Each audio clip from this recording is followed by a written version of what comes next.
गुस्से में दिख रहे अबराल को देखकर सायरा ने मुस्कुराते हुए अमृत धारा की आखिरी 2 बोतलें अपने हाथ में उठा ली। फिर सभी को वो बोतलें दिखाते हुए उसने कहा, दोस्तों, अमृत धारा से भरी इन आखिरी बोतलों की बोली शुरू होती है 30,000 सोने के सिक्कों से। आखिरी बोतलों का जिक्र होते ही शौर्य दल के बुजुर्गों ने दल के लीडर अरेंद्र की तरफ देखा। अरेंद्र इस वक्त कुर्सी पर बैठा बुजुर्गों को नजरअंदाज कर रहा था। फिर जैसे कुछ सोचते हुए उसने सर हिलाते हुए कहा, 50,000। अरेंद्र की बोली सुनते ही अबराल का गुस्सा और बढ़ गया। अबराल आमिश का मुंह अगली बोली के लिए खुलने ही वाला था कि उन्हें अचानक याद आया कि उनका खजाना लगभग खाली हो गया था। इसलिए वो बोली लगाने के बारे में कुछ महीनों तक तो सोच भी नहीं सकते। आखिरकार उन्होंने गुस्से से अपनी नजरें घुमा ली। वहीं दूसरी ओर बैठे ममराज लश्कार इस वक्त अरेंद्र को घूर रहे थे। उनके माथे पर शिकन थी और उंगलियां कुर्सी पर आगे पीछे हो रही थी। तभी अचानक उनकी उंगलियां रुकी और ममराज ने मुस्कुराते हुए कहा, 55,000 सिक्के। मेसोडोरिया के 3 सबसे ताकतवर दलों का रिश्ता बड़ा अजीब था। हर कोई बाकियों से जीतने की कोशिश करता रहता था, लेकिन आमिश दल और लश्कार दल दोनों का ही लक्ष्य था शौर्य दल को नीचा दिखाना। वैसे तो दोनों हर वक्त झगड़ते रहते थे, लेकिन जब बात आती थी शौर्य दल के खिलाफ जाने की तो वो दोनों एक साथ हो जाते थे। वो कहते हैं ना, दुश्मन का दुश्मन दोस्त होता है, कुछ वैसे ही। और अब जो ममराज ने देख लिया था कि कैसे अरेंद्र ने अबराल के साथ चालाकी दिखाई थी, इसलिए उन्होंने सोचा कि अब चालाकी दिखाने की बारी लश्कार दल की थी।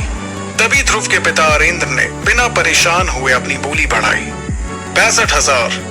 वैसे तो अरेंद्र भी इस बात को अच्छे से जानते थे कि अमृत धारा की बोतलों की इतनी कीमत नहीं थी, लेकिन बात सिर्फ कीमत की नहीं थी। उन्हें पता था कि लश्कार दल और आमिश दल हार नहीं झेल पाते, लेकिन फिर भी हमेशा हार जाते थे।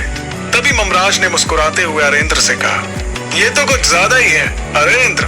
वैसे मैं बोली लगाना चाहता हूँ, लेकिन मुझे अचानक याद आ गया कि मेरे पास अमृत धारा पहले से है, इसलिए ये बोतलें तुम रख सकते हो।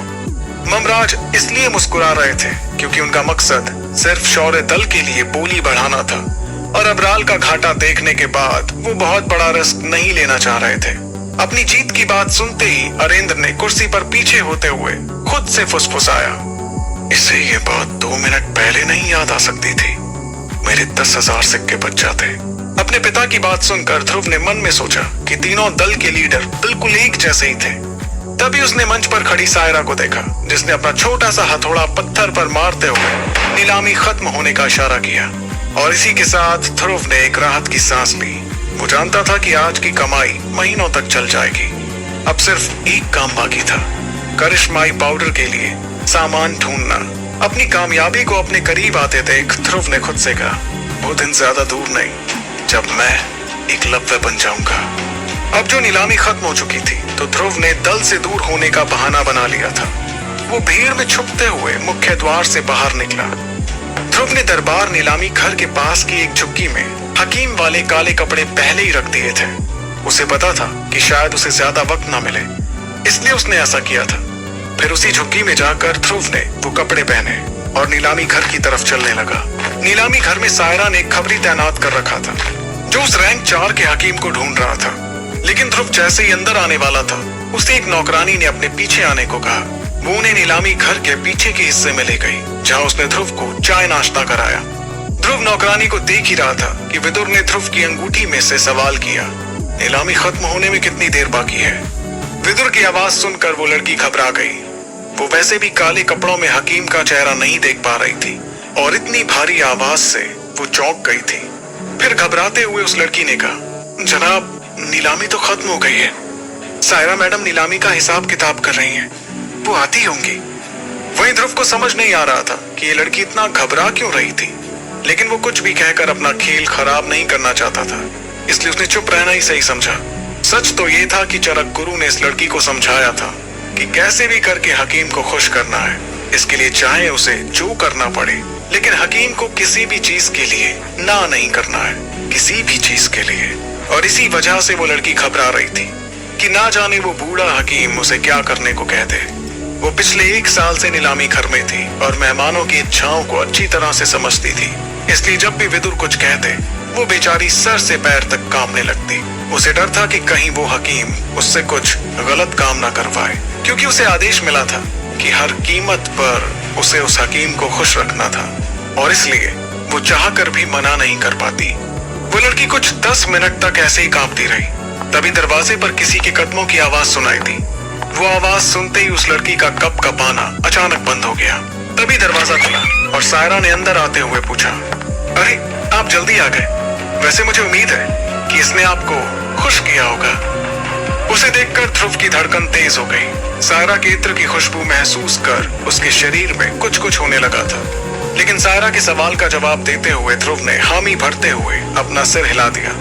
ये देखकर उस लड़की ने एक राहत की सांस ली और अपना सिर झुकाते हुए उस कमरे से चली गई। वहीं सायरा इस बात से खुश थी कि इस हकीम को कोई तकलीफ नहीं हुई थी। फिर सायरा मुस्कुराने लगी और उसकी मुस्कुराहट को इतने करीब से देखकर ध्रुव को जैसे बिजली का झटका सा लगा। लेकिन ध्रुव ने इस बात का ध्यान रखा कि कहीं उसका सच सायरा के सामने ना आ जाए। उसने शांति महसूस करते हुए अपनी अंगूठी को रगड़कर विदुर को बोलने का इशारा किया, और जैसे आधी नींद से जागते हुए विदुर ने सायरा से पूछा, क्या नीलामी खत्म हो गई? ये सुनकर ध्रुव ने सोचा कि शायद पिछली बार ये सवाल पूछकर उसके आचार्य शायद सो गए थे, क्योंकि अगर वो जाग रहे होते तो उस नौकरानी की बात पर ध्यान जरूर देते। लेकिन अच्छा था कि वो सवाल सायरा ने पहली बार सुना था। अपनी मुस्कुराहट बरकरार रखते हुए सायरा ने जवाब दिया, जी हाँ। ये कहकर उसने तुरंत अपना हाथ हवा में घुमाया और उसके पास अचानक एक नीले रंग का कार्ड आ गया। उसे ध्रुव को थमाते हुए सायरा ने कहा, अमृत धारा की 7 बोतलें मिलाकर 2,85,000 सोने के सिक्कों में बिकी। नीलामी की फीस अलग करने के बाद बाकी की रकम इस कार्ड में डाल दी गई है। ध्रुव ने उस कार्ड को गौर से देखा। उस कार्ड को देखकर ही ध्रुव समझ गया था कि ये कार्ड काफी महंगा था। लेकिन कार्ड देते वक्त सायरा ने एक बार फिर इस हकीम के जवान हाथों पर गौर किया था।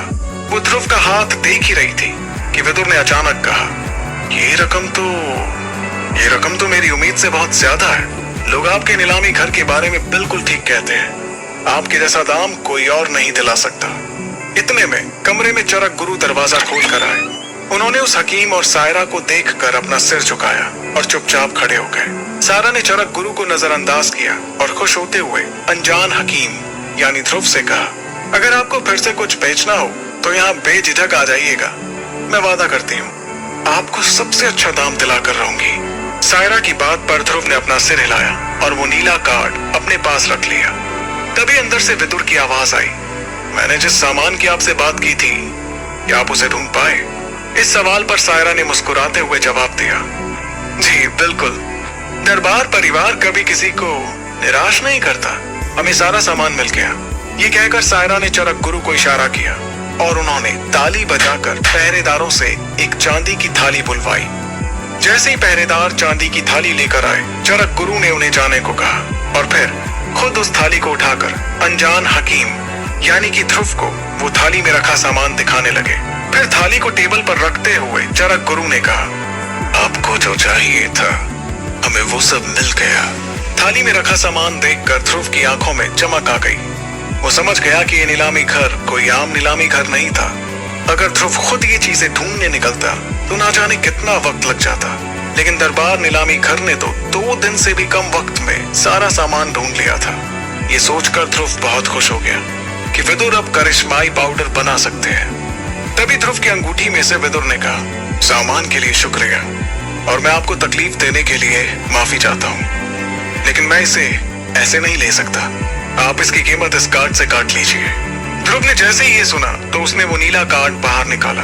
उस कार्ड को देखते हुए सायरा ने मुस्कुराते हुए कहा, आप कीमत की फिक्र मत कीजिए।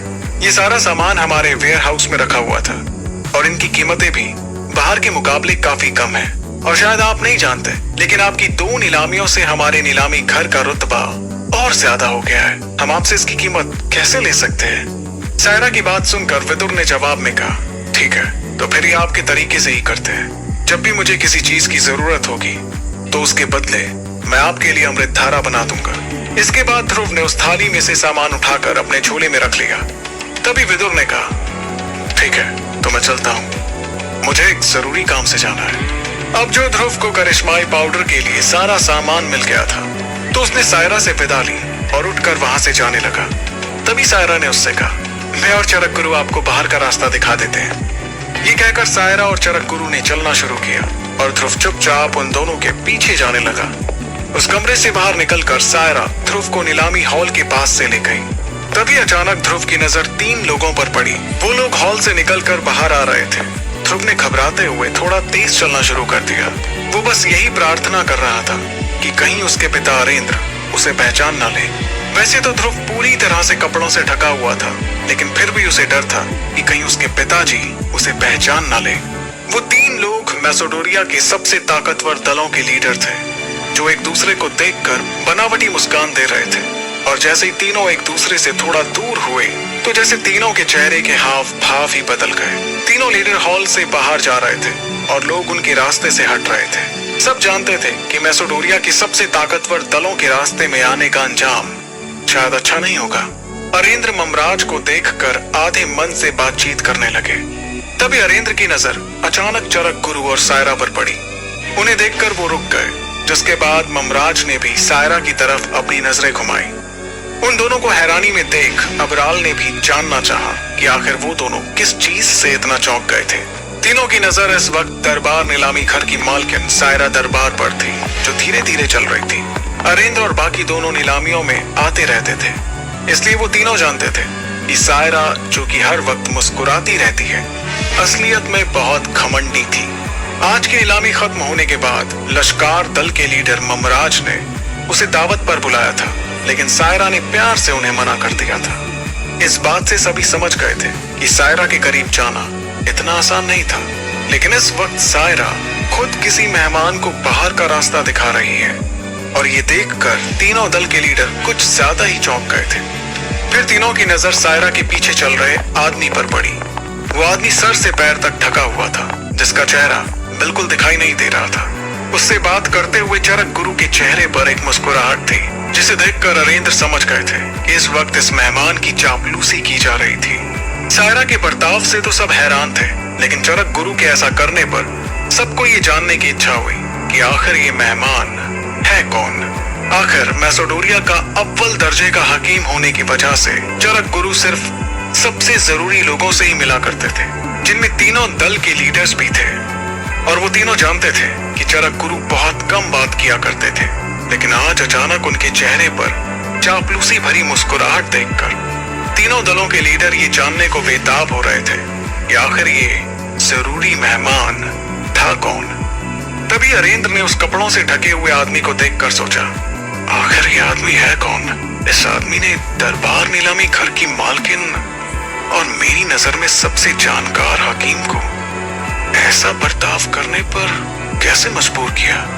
और अगर ये इतना ही जरूरी मेहमान था तो ये मैसेडोनिया में आखिर कर क्या रहा था।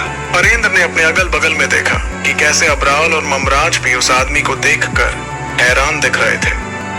वो भी जानना चाह रहे थे कि आखिर ये आदमी था कौन। फिर अचानक चेहरे पर एक मुस्कुराहट लाते हुए अरेंद्र ने सायरा की तरफ चलना शुरू किया और तेज आवाज में कहा, सायरा, चरक गुरु, वाह, जाते जाते आप दोनों को देखकर बहुत खुशी हुई। सायरा और चरक गुरु ने हॉल में आते ही तीनों लीडर्स को देख लिया था, लेकिन वो इस वक्त अरेंद्र से ज्यादा अपने मेहमान में दिलचस्पी ले रहे थे। तभी अचानक ध्रुव अरेंद्र की आवाज सुनकर घबरा गया और वहीं हॉल में रुक गया। उसके रुकने पर सायरा ने चैन की सांस ली और अरेंद्र से मुस्कुराते हुए कहा, हम बस हमारे खास मेहमान को दरवाजे तक छोड़कर आ रहे थे। सायरा और बाकियों को रुकते देख अबराल भी हंसते हुए उसके पास आए और नीलामी घर के खास मेहमान की तरफ देखते हुए उन्होंने शक की निगाहों से कहा, आपके ये खास मेहमान क्या मैसेडोनिया में ही रहते हैं? क्योंकि जितना मुझे ध्यान है मैं पिछले बहुत सालों से यहाँ आ रहा हूँ, लेकिन मैंने इन्हें यहाँ आज तक नहीं देखा। सभी सवालों के जवाब को जानने के लिए सुनते रहिए सिर्फ एवरीथिंग ऑडियो स्टोरीज पे। सब्सक्राइब करना न भूलें। देखने के लिए धन्यवाद और अगला एपिसोड जारी रखें।